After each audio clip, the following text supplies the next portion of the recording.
Assalamu alaikum everyone. My name is Dr. Faiza Muzaffar and today's lecture is about the introduction to CNS pharmacology. In this lecture, I will be discussing about the CNS, the nervous system, its types, the organization of CNS, different types of receptors and ion channels in the central nervous system, and the neurotransmitters related to this system. Firstly, I'll begin with the CNS pharmacology. Drugs acting in the central nervous system were among the first to be discovered by primitive humans and are still the most widely used group of pharmacological agents. Drugs that affect the CNS can selectively relieve the pain, they can be analgesics, reduce the fever, they can be antipyretics. They can suppress the disordered movements, which are the disordered movements or the movement disorders in the CNS, that is, for example, the chorias, and induce sleep or arousal. So, sedatives and hypnotics are used for this purpose, and they can treat the neurologic and psychiatric conditions such as anxiety. For anxiety, we have the anxiolytics. For depression, we have the antidepressants, and mania. Mania is a bipolar disease. For this purpose, there are certain drugs known as the antipsychotics for the mania and the bipolar disorders and the personality disorders like schizophrenia. Next, the nervous system. As you all know, the nervous system is the master controlling and communicating system of the body. It controls and coordinates all essential functions of the human body. So, in other words, we can also call it as the powerhouse of our body, which controls and communicates the body. The functions of nervous system. So, nervous system has many functions. Three are the most important functions. The number one is the sensory function. Sensory function, the nervous system uses its millions of sensory receptors to monitor the changes occurring both inside and outside the body. Those changes are called stimuli and gathered information is called sensory input. So it receives the sensory input from our body. Next is the integrative function. The nervous system processes and interprets the sensory input and make decisions about what should be done at each movement. A process called the integration. So it is the integrative function of nervous system. Next is the motor function. The nervous system then sends signals to muscles, glands and organs so that they can respond correctly, such as muscular contraction or the glandular secretion. So this is the motor function of the nervous system. Coming on to the structural classification of the nervous system. As you know that nervous system is broadly classified into two main types, which is the central nervous system. It consists of brain and spinal cord, which act as integrating and command centers of the nervous system. And the next is the peripheral nervous system. It is the part of nervous system outside the CNS.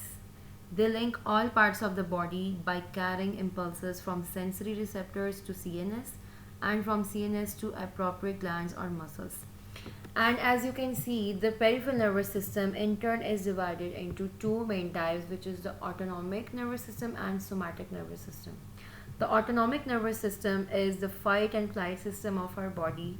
It prepares us for the emergency situations. It in turn is divided into the sympathetic and the parasympathetic nervous system. Further is the organization of the CNS. As we know that any organ is made up of the cells, different sizes of cells. So the cells in the central nervous system are the neurons and the neuroglia. The neuron is the functional unit of nervous system. It conducts the nerve impulses. It leads to the formation and propagation of the action potentials. It leads to the electrical excitability of the effector organs or the muscles. And it has a structure which includes the cell body. It has axon and multiple dendrites. Further is the neuroglia. Neuroglia are the non-neuronal support cells in the central nervous system. Examples are the astrocytes. Astrocytes are the larger neuroglia cells, and the food process of astrocytes are used for the formation of the blood-brain barrier. So they form the tight junctions and prevent the passage of any harmful chemicals or irritants to central nervous system. Oligodendrocytes are the cells that form the myelin sheath around the neurons in the central nervous system. And as you know, the Schwann cells are the cells that form the myelin sheath in the peripheral nervous system.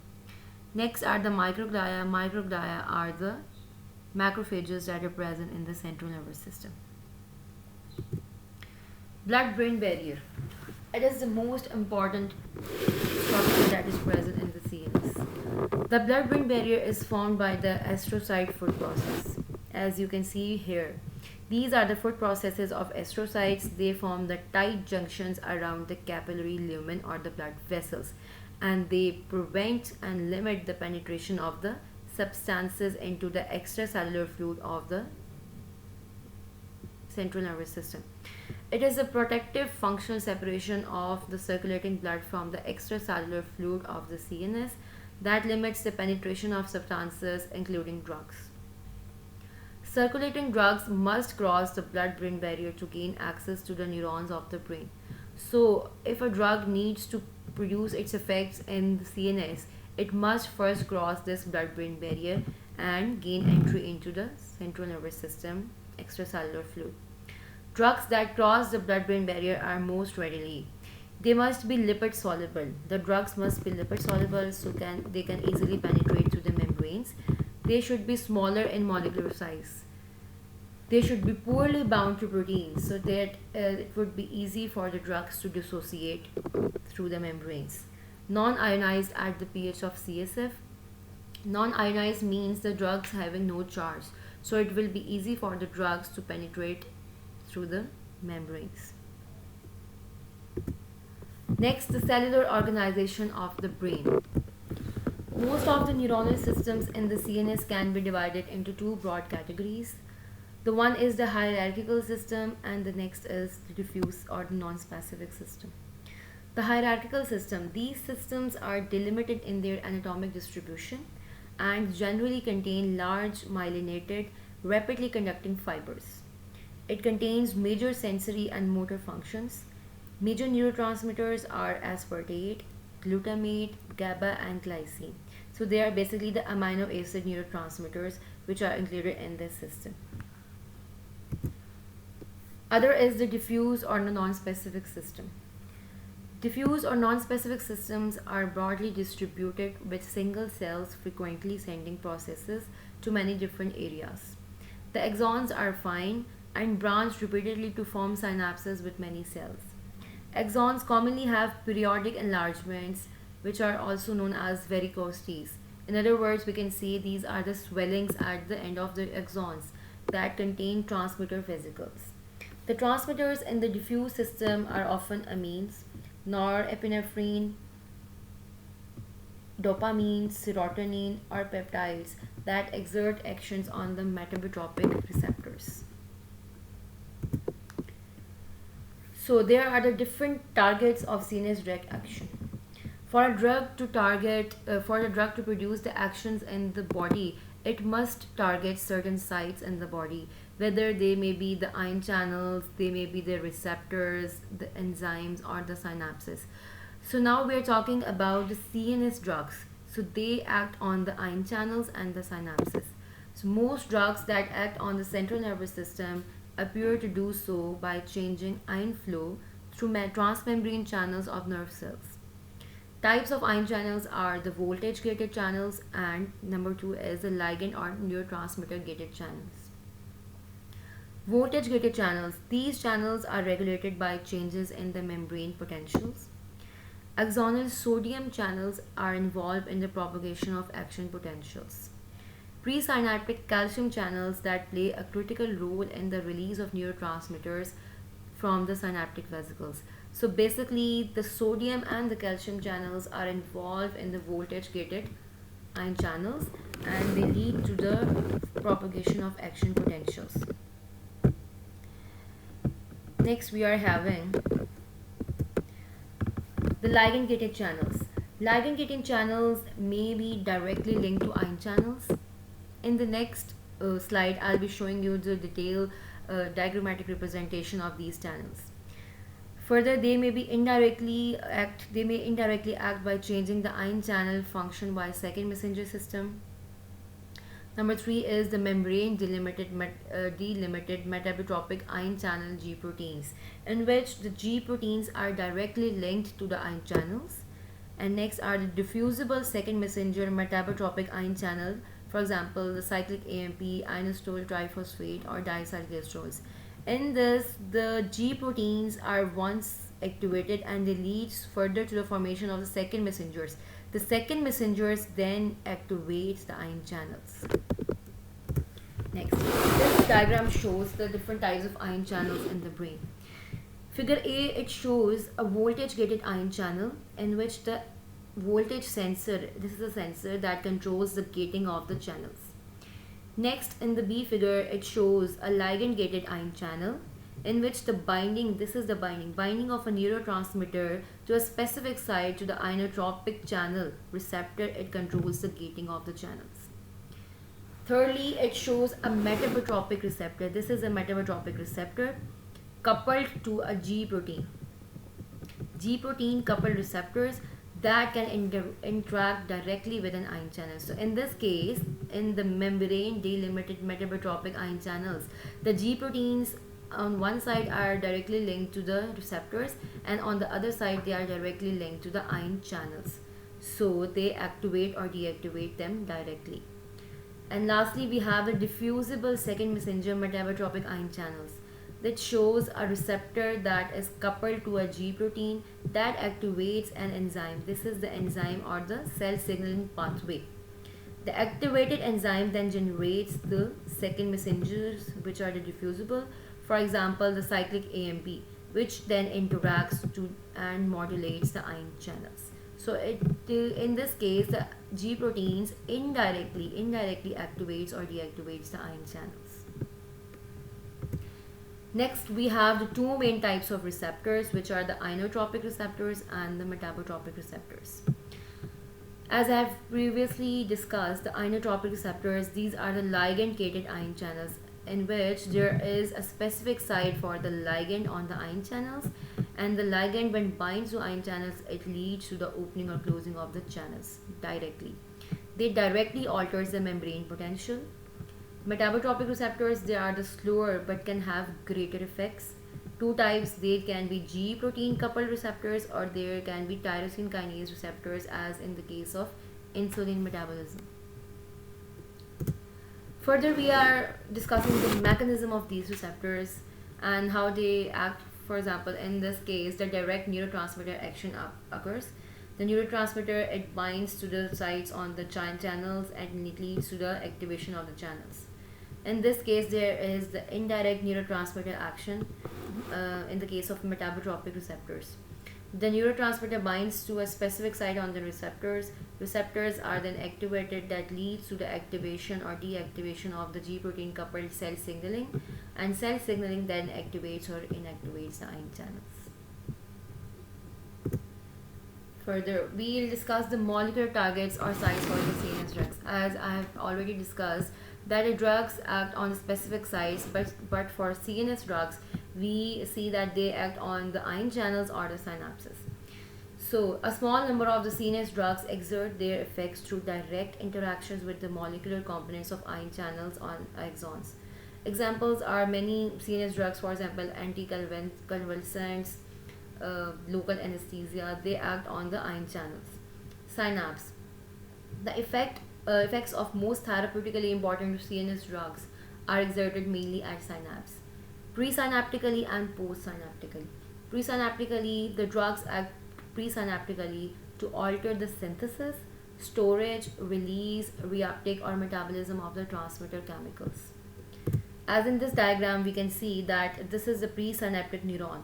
In this, the drug will act to affect the synthesis, storage, release, reuptake, and the metabolism of the neurotransmitter. So they act presynaptically in this manner. And postsynaptic receptors, the other drugs activate or block the postsynaptic receptors.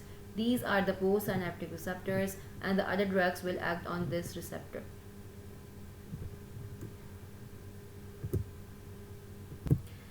Next is the role of ion current carried by the channel. So once the postsynaptic membrane is activated, it leads to the generation of two types of potentials, which are the excitatory postsynaptic potentials, and the number two is the inhibitory postsynaptic potential. First of all, the excitatory postsynaptic potential. In this case, there is the increased sodium or increased calcium influx or decreased potassium influx. When the increased positive ions are moving inside, and there is a decreased release of the positive ions from the inside to outside. So when more positive is moving inside, there is more positivity inside the membranes that leads to the depolarization or activation of the membranes, and it generates a potential which is known as the excitatory postsynaptic potential. This is the excitatory postsynaptic upstroke. It leads to the excitation via the membrane depolarization. Next is the increased chloride or decreased calcium influx or increased potassium influx. When there will be the increased chloride influx, it will lead to increased negativity inside the membrane, and when there will be increased potassium influx, more positive ions are coming outside, and there will be the increased negativity inside the membranes. So that leads to inhibition via the membrane hyperpolarization. There occurs a hyperpolarization of the membrane, as you can see as a downstroke. Further, there is a detailed description about these potentials. The excitatory postsynaptic potential, a depolarizing potential change, are usually generated by the opening of sodium or calcium channels, as I have discussed before, that the increased positive influx occurs. In some synapses, similar depolarizing potentials, they result from the closing of the potassium channels. Inhibitory postsynaptic potential, a hyperpolarizing potential change, are usually generated by the opening of potassium or chloride channels. For example, activation of postsynaptic metabotropic receptors, they increase the efflux of potassiums. And presynaptic inhibition can occur via a decreased calcium influx, or there is the decreased calcium influx elicited by the activation of metabotropic receptors. So when there will be a decreased potassium influx in the presynaptic membranes, there will be a decreased release of the neurotransmitters, and hence it will lead to inhibition of the postsynaptic membrane. Next, we have the central neurotransmitters, the topic. So there are different neurotransmitters in the brain, and the most of the functions in the brain are mediated through these neurotransmitters. So what is a neurotransmitter? Neurotransmitter is basically a chemical substance produced in the neuron, stored and secreted by that neuron to transmit the information to postsynaptic target. As in the previous diagram, I have shown you that this is a presynaptic neuron, in which there occurs the synthesis, storage of the neurotransmitter, and then they are released and they act on the postsynaptic receptors to produce the effects. So for any substance to act as a neurotransmitter, it must fulfill the following criteria. It must be present in higher concentration in the synaptic area than in other areas. It must be released by the electrical or chemical stimulation via calcium dependent mechanism. So it occurs like when the calcium influx occurs, it will lead to the release of the neurotransmitters into the synaptic cleft. They must produce the same sort of postsynaptic response that is seen with physiologic activation of the synapse, or they must exhibit the synaptic mimicry. Next, types of neurotransmitters. There are many types of neurotransmitters in the central nervous system. The most important are these neurotransmitters. Number one is the acetylcholine. Then we have monoamines, which are the dopamine, norepinephrine, and serotonin. Next are the amino acid neurotransmitters, which may be excitatory like glutamate and aspartate, and inhibitory like GABA and glycine. Then we have peptides, which can be opioids. They are the endogenous. Enkephalins and endorphins are the endogenous opioids. Substance P, which is helpful in the pain pathway, and then orexins. And lastly, we have endocannabinoids. Acetylcholine. Acetylcholine is basically a parasympathetic neurotransmitter. So 5% of the brain neurons have receptors for acetylcholine. Most CNS responses to acetylcholine are mediated by a large family of G protein coupled muscarinic M1 receptors. So acetylcholine acts through the G protein coupled receptors that lead to slow activation when activated. The receptor subtypes are the M1, which is the muscarinic 1 receptor. It is excitatory. It leads to the decreased potassium efflux, and there occurs a depolarization via the diacylglycerol second messenger system. M2 is the inhibitory. Increased potassium efflux. There is increased negativity in the membranes via the cyclic AMP signaling pathways. Next we have the nicotinic. N are the nicotinic receptors which are present in the neuromuscular junctions, and they are excitatory. There is the sodium influx and they occurs through the direct coupling. There are the inotropic receptors, while the other two are the metabotropic receptors. Drugs affecting the activity of the cholinergic pathways are nicotine. Nicotine activates this pathway because it is excitatory. Acetylcholine esterase inhibitors. As acetylcholine esterase is an enzyme that leads to the degradation of acetylcholine in the synaptic cleft.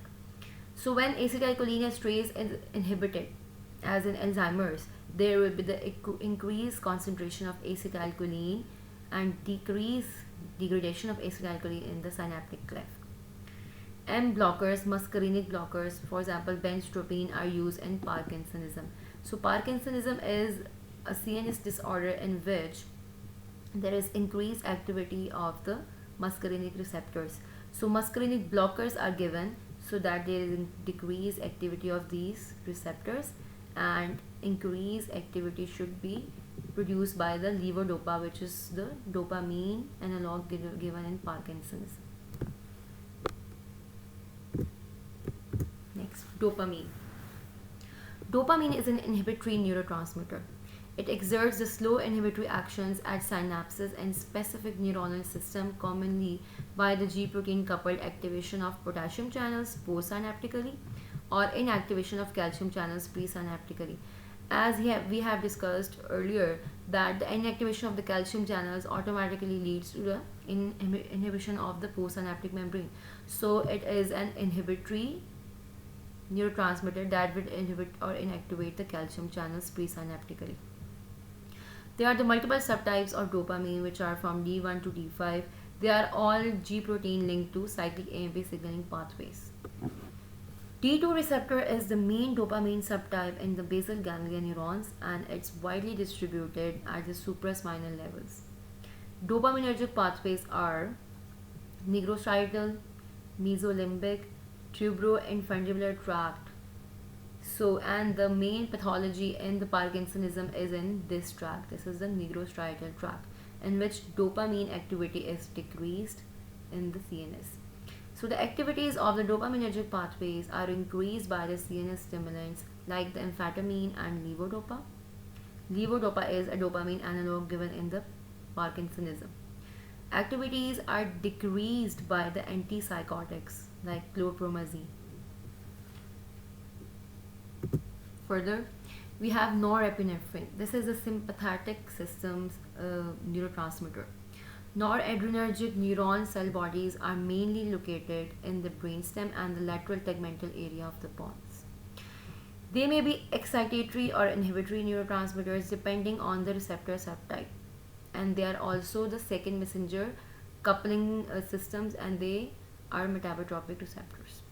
Excitatory effects are produced through the alpha 1 and beta 1 receptors. These are the adrenergic receptors. And the inhibitory effects are produced through alpha 2 and beta 2 receptors in the CNS. Activities are enhanced by certain CNS stimulants, antidepressants, monoamine oxidase inhibitors, and some of the anxiolytics. Serotonin. Most serotonin pathways originated from the cell bodies in the raphe or the midline regions of pons and the upper brainstem. Serotonin is inhibitory at many CNS sites but can cause excitation of some neurons depending on the receptor subtype activity. So it's the receptor that determines whether the neurotransmitter is going to produce the inhibitory or the excitatory responses. All are metabotropic receptors except the 5-HT3 subtype, which is inotropic receptor that is directly linked to ion channels. 5-HT1A receptors and GABA B receptors, they share the same potassium channels. Activities are modified by CNS stimulants, antidepressants, and anxiolytics. Glutamate. Most neurons in the brain are excited by the glutamic acid via influx of cations, direct coupling, and G protein link. So they have both inotropic and metabotropic receptors. Subtypes of glutamate receptors are NMDA, which is the N-methyl D-aspartate receptor. This is the receptor on which the GABA acts. Kainate receptors, APCD, they are the metabotropic receptors, and the AMPA, which is the alpha amino 3 hydroxy 5 methyl isoxazole 4 propionic acid receptor. Glutamate metabotropic receptor, leads to activation. Their activation results in the G protein coupled activation of phospholipase C. So they act basically through the phospholipase C second messenger system, while the dopamine, it acts through the cyclic AMP second messenger system. NMDA mediate the slow excitatory responses and also play a role in synaptic plasticity related to learning and memory. So basically NMDA is involved in the slow excitatory responses, while the AMPA and the kainate receptors are involved in fast excitatory transmission. And as you know, the glutamate is an excitatory neurotransmitter in the central nervous system. NMDA is blocked by phencyclidine and ketamine, which are the dissociative anesthesias. Next is the schematic diagram of a glutamate synapse. In this, the glutamine is imported into the glutaminergic neuron. This is a glutaminergic presynaptic neuron, and converted into the glutamate by the glutaminase. The glutamate is then concentrated in the vesicles by the vesicular glutamate transporter. Upon release into the synapse, glutamate can interact with the AMPA receptors, NMDA. These are the inotropic receptors, and it can also interact with the metabotropic receptors on the postsynaptic membranes. So synaptic transmission, and as you can see, this is the NMDA receptor. It shows there is the, when activated, it leads to, when the glutamate activates this receptor, it leads to the influx of the positive cations. The cations are moving inside and leads to depolarization. So the synaptic transmission of the glutamate is terminated by active transport of the glutamate into a neighboring glial cell. This is a glial cell by a glutamate transporter. So this is a glutamate transporter which transports the glutamate into a neighboring glial cell. It is converted into glutamine by the glutamine synthetase enzyme and transported back into the glutaminergic axon terminals. So this is the glutamate pathway. Next is the GABA and glycine. GABA and glycine both are the inhibitory neurotransmitters present in the supraspinal and spinal interneurons. GABA is the primary neurotransmitter mediating the fast inhibitory postsynaptic potential in neurons in brain. It is also important in spinal cord. GABA A receptors activation opens the chloride channels. As you can see, this is a GABA receptor and this is the alpha A GABA receptor. Its activation leads to the opening of the chloride channels. The chloride channels are open and they move inside. Inside moves and they leads to the negativity, more negativity inside, and leads to inactivation and produces the inhibitory postsynaptic potential. GABA B receptors activated by baclofen, which is a central muscle relaxant. They are coupled to G protein that either open the potassium channels or close the calcium channels and produces the slow inhibitory postsynaptic potentials. As you know, the inhibitory postsynaptic potential is produced by the inactivation of calcium channels in the presynaptic membranes, or the opening of or the activation of the potassium channels on the postsynaptic membrane. Fast inhibitory postsynaptic potentials are blocked by the GABA A receptor antagonists, as these potentials are produced by the GABA A receptors. And slow inhibitory postsynaptic potentials are blocked by GABA B receptor antagonists. Next is the glycine. More numerous in the spinal cord than the brain, blocked by the strychnine, which is a spinal convulsion drug. Next, we have the peptide neurotransmitters. Many peptides have been identified in the CNS, and some meet most or all of the criteria for acceptance as neurotransmitters. Peptides are opioid peptides, which are the beta endorphins, met and leu enkephalins, and dynorphin. These are the endogenous neurotransmitters. Some of the most important therapeutic actions of opioid analgesics, for example morphine, which is the exogenous neurotransmitter or a drug, are mediated by the activation of the receptors for these endogenous peptides like beta endorphins, met and leu enkephalins, because it is used as for the pain management. Substance P. It is a mediator of slow excitatory postsynaptic potentials in neurons involved in the nociceptive sensory pathways or the pain pathways in the spinal cord and the brainstem. Orexin. Orexin is a peptide neurotransmitter produced in neurons in the lateral and posterior hypothalamus. It is released from the large, dense core vesicles and bind to two G protein coupled receptors. So it is also a metabotropic receptor. Orexin neurons exhibit the firing patterns associated with the wakefulness. Next, we have the endocannabinoids. These are the brain lipid derivatives, for example, the 2-arachidonyl glycerol, that bind to receptors for cannabinoids found in marijuana. They have the receptor that is the CD1 receptor, which is the inhibitory presynaptic receptor that leads to decreased calcium conductance through the decreased cyclic AMP signaling pathway. They are synthesized and released postsynaptically after membrane depolarization, but travel backward acting presynaptically retrograde to decrease the transmitter release. So I can show you with diagram. I can make a diagram for you. It's a rough diagram just to make the concept clear. As you see, this is a presynaptic neuron and this is a postsynaptic membrane. So when the postsynaptic membrane is activated or depolarized, there is the formation of this echinocandins, endocannabinoids. Endocannabinoids are then released from this activated postsynaptic membrane. They will act on the receptors on the presynaptic membrane, that is the CD1 receptor. Here is the CD1 receptor for endocannabinoids. It will react with this receptor and there will be the inward flow of the endocannabinoids. Endocannabinoids, once coming into the presynaptic membrane, they then inactivate the calcium channels which are present here.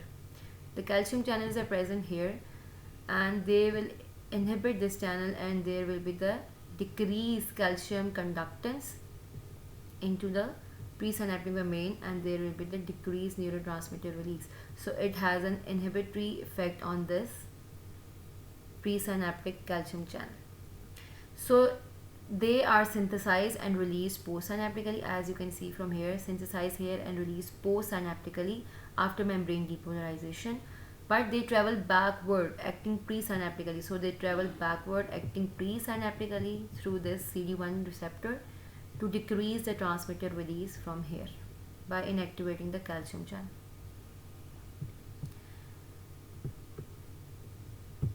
So coming onwards to histamine. In CNS, histamine is exclusively made by neurons in the tuberomammillary nucleus, which is TMN, in the posterior hypothalamus. These neurons project widely throughout the brain and spinal cord, where they modulate arousal, attention, feeding behavior, and memory. There are four histamine receptors, H1 to H4. All are metabotropic receptors. H1 are the excitatory receptors. They lead to decreased potassium conductance through the increased inositol triphosphate and diacylglycerol signaling mechanisms. H2 is also excitatory. It decreases the potassium conductance increase through the increased cyclic AMP. H3 are inhibitory autoreceptors. Centrally acting antihistamines are generally used for their sedative properties.